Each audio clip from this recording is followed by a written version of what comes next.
안녕하십니까. 문화적 심리학통일연구소장 심리학자 신빈섭입니다. 여러분들 그 보트 피플이라는 말 들어보셨죠? 정말 우리 남과 북이 분단된 상태에서 북한에서 대한민국을 이렇게 귀순하는 그런 분들을 지칭하는 얘기가 되죠. 5월 18일 날 그 발표가 났었어요. 그 북한에서 탈북 주민 한 9명이 우리 NLL을 통해서 서해를 통해서 넘어왔다라는 발표가 있었습니다. 그래서 보니까 이제 아주 5월 6일 밤에 5월 6일 날 어선 한 척에 한 10명 미만 10명 내외의 그 인원들이 관측됐는데 아마 NLL 주변에 왔다 갔다 하더라고요. 그러니까 우리는 굉장히 감시를 많이 해야 되겠죠. 군은 감시를 굉장히 많이 했어. 그런데 딱 보니까 이제 그날 저녁 12시에 딱 넘었어요. 넘으니까 어때요? 정말 NLL을 딱 넘어왔습니다. 그러니까 우리 군이 출동했겠죠. 딱 출동해서 확인해 보니까 어때요? 귀순 100% 귀순 이상 다 했습니다. 그래서 신병을 딱 인도해서 이제 합동신문소에 간 상태입니다. 합동신문소가 뭐죠? 신문소가 북한에서 온 탈북자들, 북한 이탈 주민들을 정말 이 분들이 이탈을 했는가, 정말 본인들의 의사에 의해서 들어왔는가 안 들어왔는가를 확인하는 곳이 합동신문소예요. 제가 이제 그 비밀이기 때문에 어디에 있는지를 말씀 안 드리겠습니다. 대개 보면 합동신문소에 들어가서는 한 120일 정도, 길면 120, 약 3달 정도 거기서 있다가 이제 확인되고 나면 이제 한국사에 적응하는 어디로 보내죠? 어디예요? 하나원이죠. 하나원으로 보내집니다. 그래서 거기서 약 한 3달 정도 다시 또 이제 저기를 합니다. 한국화 교육을 받아요. 받고 나서 이제 다시 이제 우리나라에 널리 퍼져 있는 그 하나원과 같은 그런 곳으로 이제 전부 다 이렇게 이제 갈 길로 전부 다 가고 싶은 걸 받아서 이제 전부 다 그쪽으로 이제 가는 형태가 이제 바로 이제 탈북하신 분들의 그 한국 국민이 되는 수순들이에요. 이런 것들을 지금 밟고 있겠죠. 밟고 있어요. 그런데 2009년도 2,914명의 탈북자가 최고의 많이 왔어요. 한 해에 온 것. 그 2,913을 정점으로 계속 감소세 있죠. 왜 그랬을까요? 왜 감소세죠? 그때 당시에 문재인 정권이에요. 문재인 정권에서는 어때요? 김정은의 눈치를 봐야 되잖아요. 탈북자 받으면 됩니까? 안 됩니까? 안 되잖아요.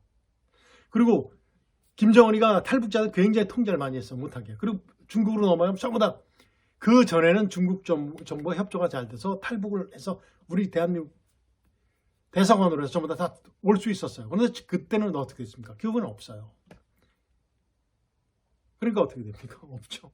2020년에는 229명, 그 다음에 2021년도에는 63명, 2022년도에 67명 이렇게 급감을 합니다. 그 북한의 통제가 굉장히 심해졌고 중국의 통제가 굉장히 심해졌어요. 이런 것들이 바로 이제 우리 북한 동포들이 탈북을 못하게 되는 그런 계기가 됩니다. 그런데 이 보트 피플이 우리나라에 몇 번 발생했습니다. 5번 발생했어요. 처음에는 언제냐면 1987년 2월 김만철 씨 일가가 청진을 출발해서 쫙 오죠. 청진호 50톤 타고 옵니다. 그래서 일본의 공해상에서 머무르다가 저쪽 대만인가 필리핀인가 쪽으로 해가지고 한국 김포공항으로 들어왔죠. 그분들은 전부 다 넘어오신 분들 전부 다 그 아이들까지 다 만나봤습니다. 저는. 그리고 2002년 8월에 세 가족 21명이 어선을 이용해서 서해로 들어왔어요. 아마 그분들도 전부 다 적응 잘하고 계실 겁니다. 그 다음에 2009년도 10월에 일가족 등 11명이 동해로 들어왔어요. 어선 타고 들어왔죠. 또 그럼 이제 2017년도에 10월 달에 일가족 5명이 소형 선박을 이용해서 동해로 들어왔습니다. 얼마 전에 그 김사부 3 낭만닥터 김사부 3 거기에서 첫 번째 시간에 나왔던 첫 번째 드라마에 나왔던 바로 그겁니다. 그 상황이 바로 똑같아요. 그때 전 문재인 정권에서 북한 눈치 보느라고 어떻게 했습니까? 전부 다 없는 거로 했었죠. 다 다시 돌려보냈죠. 이런 것들. 그 다음에 이제 2023년 5월 금년도에 이제 두 가족 9명이 서해를 통해 딱 들어온 것이 벌써 5번째의 보트 피플이 발생한 내역들입니다. 아마 그 4번째 2017년 한국에 왔다 간 사람들은 전부 다 죽었겠죠. 다 죽었을 겁니다. 그 TV에서 많이 나왔었죠. TV 한 드라마라든가 뉴스에서 많이 나왔었죠. 이런 사건. 이런 것들을 놓고 봤을 때 북한이 제가 그 전번 주서부터 북한의 붕괴될 가능성이 있다를 자꾸 제가 말씀드리고 싶어졌습니다. 그래서 오늘 세 번째인데, 이런 상황들을 봤을 때 이런 것들이 북한이 붕괴될 수 있는 전조현상이 아닌가라는 생각을 해봤습니다. 그래서 만일에 북한의 그 위기가 발생한다, 그럼 뭐라고 그러죠? 급변사태라고 합니다. 급변사태 사전적 의미가 뭐예요? 급격한 변동이 이루어지는 상황이 급변사태인데, 따라서 북한 지역의 급변사태는 몇 가지가 있겠습니까? 우리가 상정해보면 두 가지가 있어요.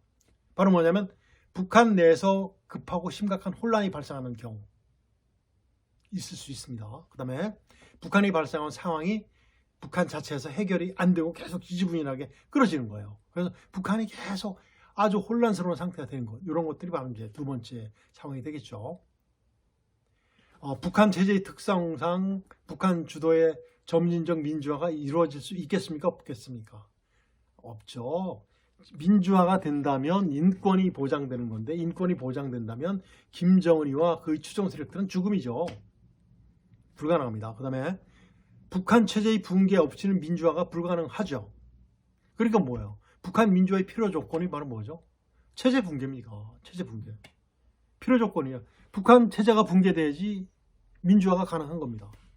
필요 조건. 그러면 다음에 이제 충분 조건들이 들어가야 되겠죠. 그렇습니다. 그래서 현 시점에서 북한 체제의 붕괴를 촉진하고 있는 요인들을 이제 한번 살펴보면 어떤 것들이 있을까요? 오랜 기간 동안 어때요? 각종 실정이죠. 주민들이 잘 먹고 잘 삽니까? 못 살죠. 굉장히 배고프죠. 그러니까 어때요? 국가와 북한 지도부와 그 김정은에 대한 불만과 불신이 커질까 안 커질까요? 굉장히 커져가겠죠. 굉장히 커져갑니다. 그러면서 점차적으로 점진적으로 북한 사회 전반적으로 확대되면서 북한 사회의 사회심리가 되는 거겠죠. 제가 북한 사회 사회심리 말씀드릴 때 그런 사항들이 그렇게 되는 겁니다. 이런 것들이 이제 더 심화되는 거겠죠. 두 번째, 김정은의 리더십 부재죠. 김정은 리더십 있어요, 없어요? 없죠. 없습니다. 현재까지 유지했다? 아니에요. 김정일의 친구들 있지 않습니까? 친구하는 참모들, 최용해를 비롯한 그 항상 앞에 나오는 그 나이 먹은 친구들, 그 친구들이 뭐예요? 그 친구들이 어떤 거죠? 정권 유지해야지 자기 목숨 부지하는 거 아닙니까? 그러니까 얼굴마다 누구 내세운 거예요? 김정은이 도와주는 거 아닙니까? 누구 작품이에요? 자기 고모부 쏴죽인 거. 김정은이 작품 아니에요. 그 친구들이 자기 정권 유지하려면 어때요? 쏴 죽여야 되겠죠. 이런 것들이에요. 그러니까 리더십 있어요, 없어요? 없죠. 그러면서 뭐예요? 말 안 들으면 쏴 죽이는 인권 유린한 이런 것들이 바로 뭐 독재 체제를 현 상황의 독재 체제를 완성해 나오고 있는 거죠. 세 번째는 뭐죠? 그러다 보니까 북한 주민들이 북한이라는 국가에 충성을 하겠습니까? 안 하겠습니까? 그리고 애국심이 발생되겠어요? 안 되겠어요? 목숨 부지하기 위한 어떤 출첵에 불과하는 거죠. 그런 것들이에요. 이런 것들이 이제 세 번째 요인이고, 그 다음에 이제 북한 주민들이 가장 큰 것이 바로 뭐예요? 의식이 변할까 안 변할까요? 고난의 행군 정신의 부모 세대에서 그 밑에 우리 세대로 따 MZ 세대들이죠. MZ 세대들이 어때요? 그 친구들이 막 이제는 뭐 다 필요 없다. 돈이면 다다. 뭐 이런 그 사회가 변하고 있지 않습니까? 막 변해요. 그러면서 외부 세계의 모든 정보를 막 들으려 하는 욕구들이 굉장히 많이 퍼지고 있어요. 무지무지 우리가 상상할 수 없을 만큼 커지고 있다고 보면 됩니다. 그리고 또 대개 보면 어때요? 그 자유민주주의 되기 전에는 자기들 욕심처럼 이기주의가 굉장히 만연하죠. 개인주의 되기 전에 이기주의가 굉장히 만연합니다. 대개 사회주의자들은 되게 어때요? 공산주의자들은 되게 이기주의입니다. 자기밖에 몰라요. 우리 사회도 굉장히 많지 않습니까? 우리가 보면 다 그렇잖아요. 그래서 이제 북한에서 발생 가능한 상황들, 급변사태의 상황들을 한번 제가 한 6가지 정도로 한번 말씀드려 보겠습니다. 여러분들 동조하실지 모르겠어요. 첫 번째, 그래도 아마 이제 제가 말씀드리는 것이 그 확률이 가장 높은 것들만 한 6가지 한번 제가 한번 생각을 해봤어요. 바로 뭐냐면 김정은 축출되는 거예요. 김정은 축출되기 되게 쉽습니다. 군부에서 조금만 어떻게 되면 지금 군부 세력도 굉장히 친한 것 같지만 한번 소외되면 어떻게 돼요? 딱 지금 조건들 맞잖아요. 김주의 여자를 후계자로 만든다는 그런 것들. 공산주의에서는 안 되지 않습니까? 김정은의 그 추출, 신변의 이상이 발생할 가능성이 있죠. 이런 경우에 북한은 굉장히 쉽게 붕괴되겠죠. 굉장히 붕괴될 가능성이 높습니다. 그 옛날에 어땠어요? 김일성이 죽고 나자 불만이 굉장히 심했죠. 김정일이 어땠습니까? 그러다 보니까 무마시키기 위해서 선군 정치를 강조했어요. 군이 우선이다. 이런 정책이요. 북한은 전부 다 군이 전반 총을 쏠 수 있는 인원이 몇 명이라고 하세요? 1800만 명 이상이라고 그랬잖아요.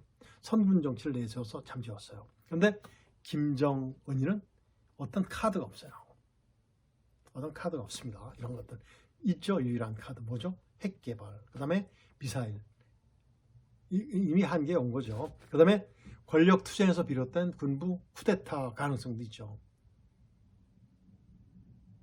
북한은 대개 이제 군이 우리는 육해공군이 따로따로 존재합니다. 그리고 이제 육해공군에 이제 군이 있고 그다음에 이제 거기에 이제 작전사령부들이 따로 있죠. 그 밑에 이제 군단, 사단 이런 식으로 내려오는데 제대가 편성돼서 내려오는데 북한은 그 전투와 전술의 기본 단위가 군단이에요. 군단이 자체적으로 움직여요. 공군과 해군이 다 갖추고 있어요. 그러니까 북한의 이제 쿠데타 가능성이 굉장히 높은 거죠. 거기서 조금 내가 따가 됐다 하면 어떻게 돼요? 아마 북한에서 가장 힘센 군단장이 몇 군단장이죠? 4군단장입니다. 어디죠? 강화도 건너편. 거기는 저기 중국에서 오는 그 배 이런 데서 이제 들어오면 여권 없이 들어온 거는 좀 돈 받고서 이제 해주고 뭐 이런 것들 이런 부조리가 굉장히 심한 군단이 4군단이 됩니다. 그러다 보니까 돈이 많다 보니까 군단장이 파워가 최고 세고 군단장들의 소망이 4군단장 하는 것이 소망이에요. 이런 것들. 만약에 군부 권력 투쟁에서 자기가 따가 됐다면 가능성이 있다 없다? 있을 겁니다. 이런 것들. 그 다음에 세 번째가 바로 뭐냐면 그 주민 소유와 봉기죠. 주민 소유와 봉기입니다. 북한에서 어때요? 생활형 항의 시위가 가끔씩 발생하고 있다라는 그 우리 뉴스라든가 탈북하신 분들의 그 얘기를 가끔씩 들어요. 가끔씩이 아니고 최근에는 자주 들어요. 이것이 바로 뭐죠? 북한 주민들의 소유와 봉기에 작은 판이 이제 커질 가능성이 있다 없다? 굉장히 높은 거예요. 그럼 어떻게 되죠? 만일에 그런 것들을 북한에서 쉬쉬하면서 잠재우고 표시 안 나게 이렇게 막아서 그렇지 만일에 봉기하는 사람들을 정말 총으로 쏴 죽이거나 막 인권 유린하면 어떻게 됐습니까? 이러한 북한 사회가 소요가 일어나고 봉기 사태가 발생할 수 있겠죠. 그러면 어떻게 돼요? 처음에는 군이 김정은이 편이다가 어떻게 됩니까? 군이 이제 주민 편을 받게 돼요. 이러면 이제 북한 끝나는 거죠. 그 다음에 북한 주민들이 최근에 이번에 넘어온 사람들 보니까 넘어오신 그분들 보니까 전부 다 왜 넘어왔어? 배고파서 왔습니다. 배고파서 정말 생활고에 찌달려서 온 거예요. 제가 군에 들어가서 거의 초창기 때입니다. 제 삶의 군생활 초창기 때 7사단으로서 어떤 정성mon가 하는 분일 거예요. 그분이 넘어왔어요. 와서 우리한테 이제 강의를 하더라고요. 하는데 키가 굉장히 작았어요. 1m 60도 안 됐어요. 배고파서 왔다 그런 친구가 있었는데 이번에 오신 분들 보니까 진짜 배고파서 오신 분들이에요. 이런 사태가 일어나지 말라는 법이 있어요. 북한은 탈북하기 어려운 조건만 가지고 있죠. 그 두만강과 압록강이 있고 양쪽 바다가 있고 밑으로 내려오면 뭐 있어요? 군이 막고 있잖아요. 그러다 보니까 굉장히 힘들어요. 그런데 이제 드디어 아마 전조현상이 아닌가 이렇게 생각이 됩니다. 그래서 탈북한 보트피플 같은 만일에 지난 정권에서 정말 그렇게 통제하지 않고 북한의 눈치를 안 보고 우리 국민들의 생명을 정말 소중하게 여겼다면 지금 북한의 보트피플은 지금보다 굉장히 많이 왔을 겁니다. 아마 북한 붕괴됐을 수도 있어요. 그런 아쉬움이 있습니다. 그 다음에 5번째 천재지변이 일어나면 어떻게 될까요? 기근 현상이 심화되면 우리의 역사라든가 세계적인 역사를 봐도 정말 천재지변이 일어나면 어떻게 돼요? 체제 붕괴됩니다. 북한이 굉장히 위험한 상황으로 올 것이다. 왜? 지금도 식량이 없잖아요. 식량도 없고 유류난, 외환난 이런 것들이 전부 다 부족해요. 그나마 있는 거 전부 다 미사일 개발하고 핵 개발하는데 전부 다 썼죠. 김정은이가. 이런 것들 만일에 천재지변이 발생된다면 북한은 정말 상상하기 힘든 그 급변 사태로 급 발전할 가능성이 있습니다. 그 다음에 이제 김정은이가 이제 막 나가는 거예요. 막가파식으로 이제 자기 기분에 따라서, 자기 감정에 따라서 우리한테 도발하는 거죠. 핵을 쏜다거나 미사일 우리 쪽으로 쏴버리면 어떻게 하는 거죠? 이미 우리는 한미일 공조체제가 완벽하게 갖춰져 있고 현 정부는 어때요? 대북 응징이라든가 우리 안보에 대해서 꽉 잡혀 있잖아요. 꽉 강화하고 있잖아요. 만일에 김정은의 실수가 이루어진다면 그 즉시 어떻게 되나요? 국제사회로부터 제재가 이루어지고 북한은 없어지겠죠. 급변사태 발생하겠죠. 북한은 우리 대한민국과 달리 북한은 되게 어때요? 김일성에서부터 어때요? 되게 그 한국의 리더를 죽이면 한국이 붕괴될 줄 알고 어떻게 됐습니까? 계속 시도했었죠. 아니잖아요. 붕괴 안 돼. 자유민주주의는 아니에요. 그렇게 붕괴 안 됩니다. 공산 독재주의자들은 붕괴됩니다. 공산주의자들도 붕괴돼요. 그런 식으로 붕괴됩니다. 와해되고 이런 것들이죠. 그다음에 이제 얼마 전에 그 미국의 바이든 대통령이 얘기했죠. 지구상에서 국가 하나 삭제하는 것은 일도 아니다. 지금 한반도에 전개된 그 미국의 자산만 놓고 보더라도 1개 국가 정도 없애는 것은 일도 아니다라는 경고를 했죠. 이런 것들이 굉장히 아마 북한이 붕괴될 가능성을 대변해준 그런 것들이 아닌가라고는 생각을 해봤어요. 그래서 실제 북한이 붕괴되면 어떻게 될까요? 러시아가 가만히 있을까요? 중국이 가만히 있을까요? 미국이 가만 내버려 둘까요? 전부 다 자기에게 유리한 방향으로 붕괴되도록 하겠죠. 그럴 겁니다. 우리는 어떻게 해야 됩니까? 우린 정부와 우리 국민들 전부 다 하나를 뭉쳐서 내 동포들을 전부 다 포용하고 남북 통일을 이룰 수 있는 준비를 하고 있어야 돼요. 지금 막 굉장히 분열돼 있지 않습니까? 자기 주장만 하는 거예요. 자기 생각나는 대로.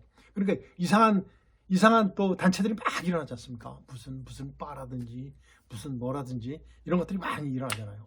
이런 것들 한번 제가 또 심리학적으로 분석을 해 드리고 싶은데 제가 기회 되면 해드리겠습니다. 그래서 이번 시간에는 북한이 붕괴될 가능성, 즉 급변 사태의 형태, 어떤 형태로 이루어질 것이라는 그 가정을 제가 쭉 정말 확률이 높은 순서에 의해서 한번 생각을 해봤습니다. 그런데 확률의 순서가 6개 중에서는 어떤 것이 우위에 있다, 먼저 일어난다 이런 것은 아니에요. 그런 그 순서가 없는 어떤 것이 일어날지 모르고 제가 말씀드린 순서는 아닙니다. 확률 순서가 아니고 그런 것이 일어날 수 있는 그 나열의 예를 든 것에 불과합니다. 그래서 어떤 것이 먼저 일어날지 모릅니다. 그래서 우리도 굉장히 준비를 많이 하고 있어야 됩니다. 그래서 만일에 이번 시간은 북한의 그 급변 사태의 가능성을 여러분들께 말씀드렸습니다. 그래서 다음 시간에는 또 기회가 된다면 만일에 북한의 급변 사태가 발생했을 때 우리 언론을 어떻게 함께 공존을 하면서 대한민국의 의지를 결집하고 어떻게 해서 국제사회의 공존을 얻어서 정말 우리가 원하는 남북 통일이 될 수 있는가에 대한 한번 방안도 제가 말씀드리겠습니다. 오늘은 여기서 마치겠습니다. 안녕히 계십시오.